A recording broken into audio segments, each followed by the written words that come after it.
Hi friends. आज हम कक्षा 11 की बायोलॉजी शुरू कर रहे हैं। इसमें हम सबसे पहला अध्याय जीव जगत के बारे में देखेंगे। सबसे पहले हम पृथ्वी को देखते हैं। पृथ्वी है, ये अपने दो वस्तुओं से मिलकर बनी होती है, निर्जीव और सजीव से। निर्जीव वस्तुओं किसे कहेंगे? जो जीवित नहीं होती, जैसे कि मेज, कुर्सी, पेन, पेंसिल, कॉपी। हम अपने आसपास ऐसी बहुत सारी चीजें देखते हैं जो निर्जीव होती है। निर्जीव किससे मिलकर बनी होती है? अणु और परमाणु से। दूसरी पृथ्वी पर क्या पाया जाता है? सजीव। सजीव कौन से होते हैं? जो जिंदा होते हैं, जैसे कि हम हो गए। हम क्या है? सजीव। और पेड़ पौधे, गाय, भैंस, बकरी, कीड़े मकोड़े, मक्खी, मच्छर, ये किस में आते हैं? सजीव जगत में, जो कोशिका से बने होते हैं या जिनमें कोशिका मिलती है। अब एक शब्द आता है विषाणु। विषाणु क्या होता है? यह निर्जीव और सजीव के बीच की कड़ी है। मतलब जब निर्जीव से सजीव की ओर जाते हैं तो बीच में क्या आता है? विषाणु। इसको इंग्लिश में वायरस बोलते हैं। अभी हाल में आपने कोरोना वायरस के बारे में बहुत कुछ सुना है। ये विषाणु क्या होते हैं? जब तक इन्वायरमेंट में फ्री अवस्था में रहते हैं, जैसे मिट्टी के कण होंगे, निर्जीव अवस्था में रहेंगे। लेकिन जैसे ये किसी जीवित शरीर के अंदर प्रवेश करते हैं और उस शरीर से अपना पोषण प्राप्त करके जीवन चक्र को पूरा करते हैं। मतलब जीवित शरीर में प्रवेश करने से इन्हें पोषण मिलता है और फिर ये जीवित हो जाते हैं और अपना जीवन चक्र पूरा करते हैं, तो ये जीवित अवस्था में आ जाते हैं। अब आगे हम देखते हैं विज्ञान। हाल में ही आपने 10th क्लास क्लियर की है। अभी आपके पास 3 ऑप्शन आए, एक तो आर्ट का, कॉमर्स का और साइंस का, विज्ञान का। आपने क्या चूज किया? विज्ञान को, तभी आप ये लेक्चर देख रहे हो। अब विज्ञान को भी आगे 3 भागों में बांट दिया। भौतिक विज्ञान, जिसे फिजिक्स साइंस बोलते हैं, रसायन विज्ञान, केमिस्ट्री, और जीव विज्ञान बायोलॉजी बोलते हैं।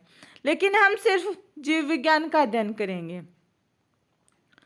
अब जीव विज्ञान है, इसको भी आगे कई भागों में बांट दिया।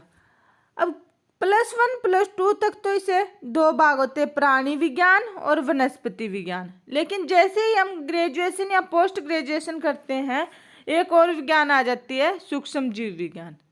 अब प्राणी विज्ञान में क्या होता है? प्राणी में मतलब हम प्राणियों का अध्ययन करते हैं, जीव जंतुओं का। इसमें हम गाय, भैंस, बकरी, कीड़े मकोड़ों का, इनका अध्ययन करेंगे, उसे प्राणी विज्ञान बोलते हैं। और वनस्पति विज्ञान, नाम से याद रखना, वन मतलब जंगल। जंगल में क्या होते हैं? बहुत सारे पेड़ पौधे होते हैं, तो इसमें हम किसका अध्ययन करेंगे? पेड़ पौधों का।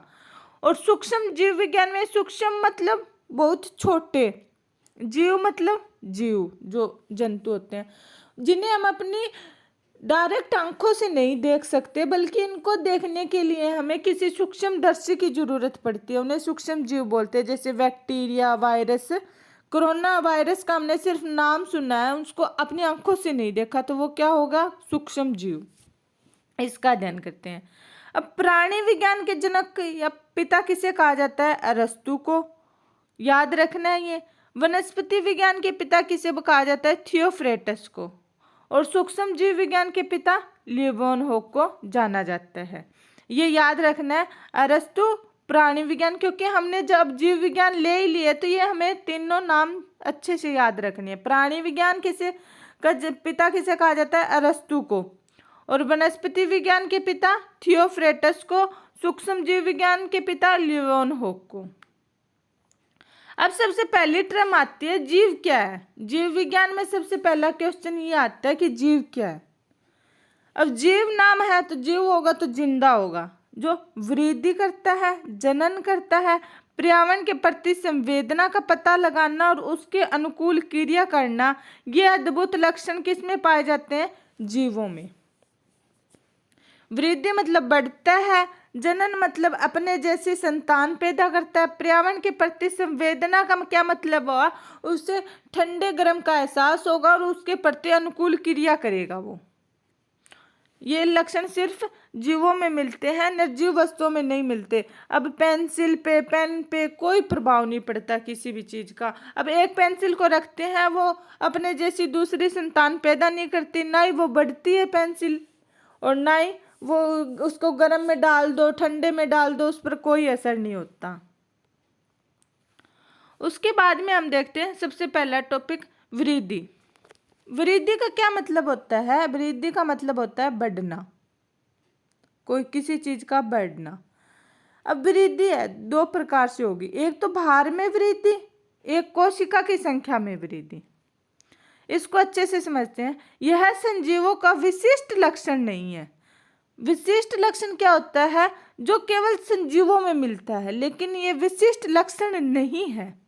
इसका मतलब ये निर्जीवों में भी मिलेगा। कैसे? अब भार में वृद्धि कैसे? एग्जाम्पल लेते हैं हम।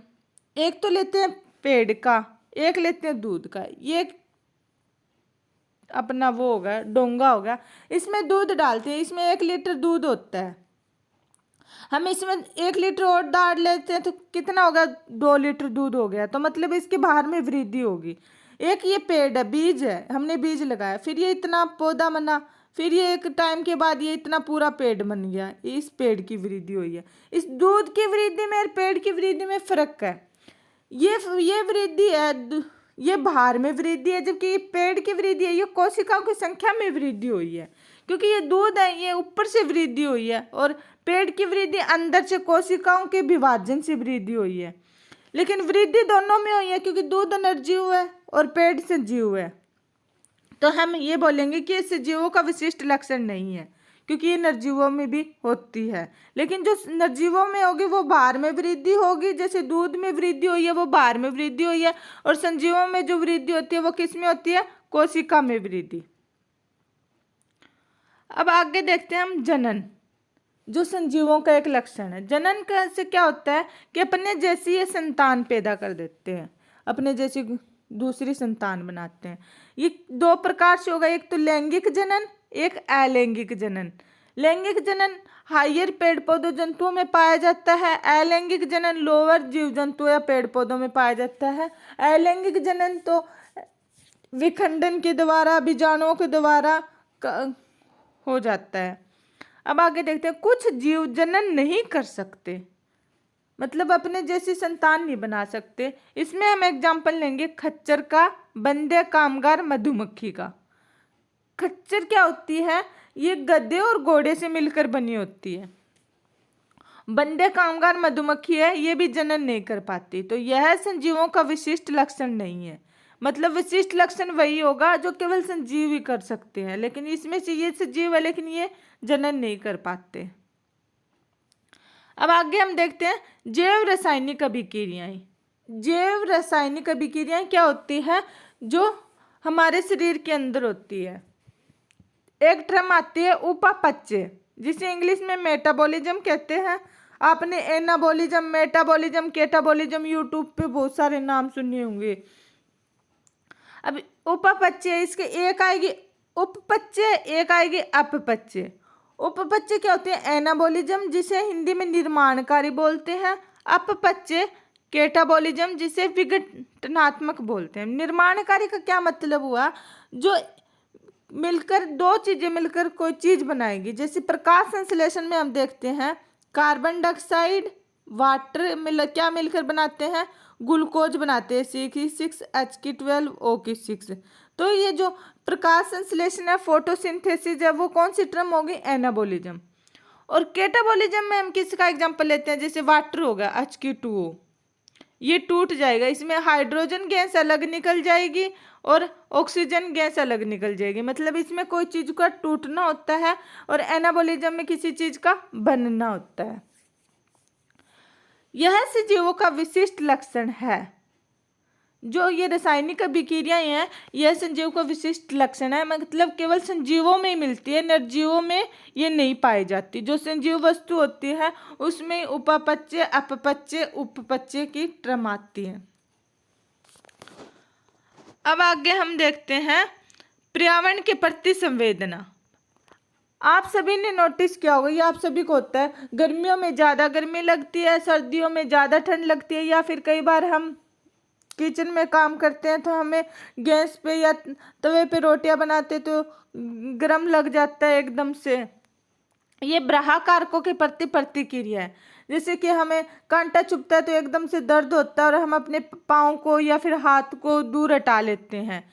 यह संजीवों का विशिष्ट लक्षण है, क्योंकि यह निर्जीवों में नहीं पाया जाता। अब निर्जीव में हम कॉपी या पेंसिल का एग्जाम्पल लेते हैं, इसको कितना मार लो, पीट लो, कॉपी को फाड़ लो, उस पर कोई फर्क नहीं पड़ता। लेकिन जब किसी संजीव के साथ हम कुछ क्रिया करते हैं तो वो दिखाएगा, चाहे वो पेड़ पौधा हो या जीव जंतु हो। अब पेड़ पौधों में मैं एग्जाम्पल लेते हैं, छुई मुई का पौधा, उसको जब हम छूते हैं तो वो अपने आप को समेट लेती है। और जंतुओं में जैसे किसी भी चीज को हम कुत्ते के पास जाते हैं तो वो हमसे डर के दूर भागेगा, या फिर हमारे कुछ गर्म या ठंडा लगता है या फिर कांटा चुभता है, एकदम से हाथ को दूर हटा लेते हैं। ये पर्यावरण के प्रति संवेदना होती है। अब हम देखते हैं जीव जगत में विविधता। इसका क्या मतलब हुआ? पृथ्वी पर स्थित जीवों की संख्या तथा प्रकार को जैविक विविधता कहते हैं। मतलब कितने जीवों की संख्या और कितने प्रकार की है, ये तो हमें भी पता है। अब हम एक घर में रहते हैं, कमरे में भी हमें बहुत सारी विविधता दिख जाएगी। जैसे एक कमरे में मक्खी भी होती है, मच्छर भी होता है, छिपकली भी होती है, अलग अलग होती है। ना तो किसी की सेम शक्ल होती है, ना किसी का सेम आकार होता है। कोई बिल्कुल छोटा होगा, कोई बिल्कुल बड़ा होगा। गाय भैंस कितनी बड़ी होती है, जबकि मच्छर मक्खी बिल्कुल छोटे होते हैं। अलग अलग प्रकार के अलग अलग जीव पाए जाते हैं हमारी पृथ्वी पर। अब हम आगे देखते हैं अगली टर्म, नाम पद्धति। नाम पद्धति क्या है? नामकरण।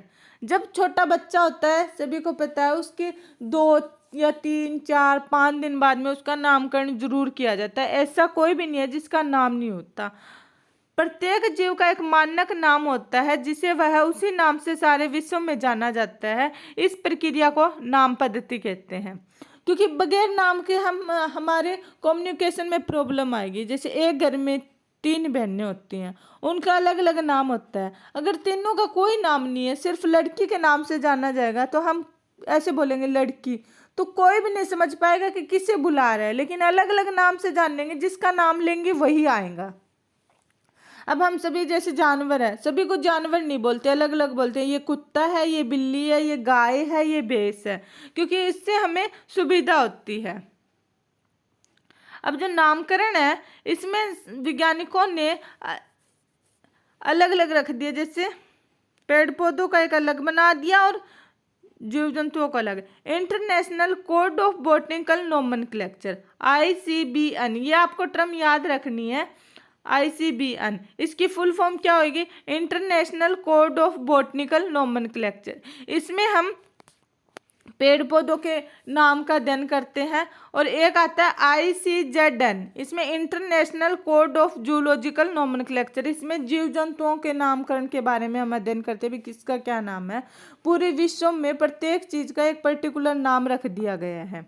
इससे हमें कहीं पर भी किसी को भी जानने में आसानी होती है। जैसे हम नेट पर अब कोई भी चीज़ सर्च मारते हैं, वैसे हर जगह अलग अलग नाम होता है, लेकिन उसका एक पर्टिकुलर नाम बना दे तो ज़्यादा हमें आसानी से मिल जाता है।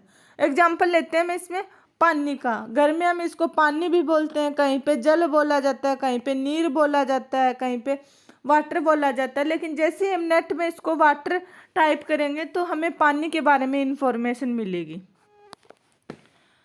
अब नाम है, इस प्रत्येक नाम के 2 घटक होते हैं, एक वंश नाम, एक जाति नाम। वंश नाम और जाति संकेत बंध, इसे द्विनाम पद्धति बोलते हैं, क्योंकि इसमें 2 होता है, आगे वाला वंश नाम, पीछे वाला जाति संकेत बंध। द्विनाम पद्धति जिसमें नाम के 2 घटक होते हैं, इस नामकरण प्रणाली को कैरोलस लिनियस ने सुझाया था। ये नाम याद रखना है। द्विनाम पद्धति किसने सुझाया था? कैरोलस लिनियस ने। ये छोटी छोटी टर्म अपने को याद ज़्यादा रखनी है, क्योंकि एग्जाम में ये ज़्यादा आते हैं। अब हमें इसमें एग्जाम्पल लेते हैं आम का। इसको अलग अलग, आम का पेड़ है, कहीं पे इसको आम बोल देंगे, कहीं पे कुछ बोल देंगे। जैसे अब तेलुगु में इसको अलग बोलेंगे, तमिल में अलग बोलेंगे, मलयालम में अलग बोल देंगे इसका। लेकिन फिर साइंटिस्ट की भाषा में इसका एक नाम है मेंजिफेरा इंडिका। अब हम इसको अगर नेट पे मेंजिफेरा इंडिका टाइप करेंगे तो सिर्फ हमें आम की इंफॉर्मेशन मिलेगी और किसी भी पेड़ की नहीं मिलेगी। अब ये मेंजिफेरा नाम है और इंडिका नाम है, 2 नाम हो गए, तो इसे क्या बोलेंगे? द्विनाम, द्विपद। आगे वाला जो मेंजिफेरा ये इसको क्या दर्शाता है, वंश नाम, और इंडिका इसको क्या दर्शाता है, स्पीसीज या जाति संकेत पद।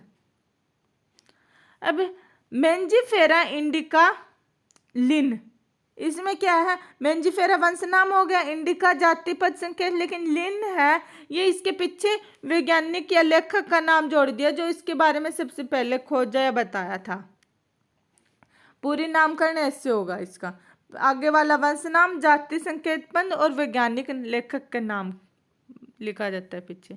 अब नाम पद्धति है, इसके कुछ सार्वजनिक नियम होते हैं। अब ऐसे तो नाम पद्धति बना दी, अलग अलग भाषा में अपने अलग अलग बना के हर कोई नेट पे चढ़ा देता है, तो उसका फिर ढूंढने में दिक्कत होती है। तो इसका एक सार्वजनिक नियम बना दिया, जैसे जैविक नाम प्राय लैटिन भाषा में होते हैं, जो भी इसको अपलोड करेगा वो लैटिन लैंग्वेज में ही होगा। अब ऐसे नहीं है, हमको पंजाबी आती है तो हम पंजाबी में अपलोड कर देंगे, किसी को हिंदी आती है हिंदी में अपलोड कर देगा, किसी को तेलुगु आती है तेलुगु में अपलोड कर देगा, लेकिन जिससे जो कोई सर्च मारेगा उसे तेलुगु समझ में ही नहीं आएगी, उससे दिक्कत हो जाती है फिर। तो इसका एक पर्टिकुलर भाषा बना दी, जैसे अपनी इंटरनेशनल लैंग्वेज इंग्लिश को बना दिया है, वैसे ही इस नोमेनक्लेचर में लैटिन भाषा को बना दिया गया है। पहला शब्द वंश नाम होता है, जबकि दूसरा जाति संकेत पद होगा इसका, और तीसरा हमने देखा कि उसके वैज्ञानिक या लेखक का नाम होगा। पहला अक्षर वंश नाम बड़े अक्षर में होना चाहिए, जबकि जाति संकेत पद छोटे अक्षर में होना चाहिए इसका। जाति संकेत पद के बाद में लेखक का नाम लिखते हैं हम, जैसे मेंजिफेरा इंडिका लिन, इसमें मेंजिफेरा वंश नाम, इंडिका जाति और लिन लेखक या वैज्ञानिक का नाम है। सबसे पहले स्पीसीज का वर्णन लिनियस ने किया था।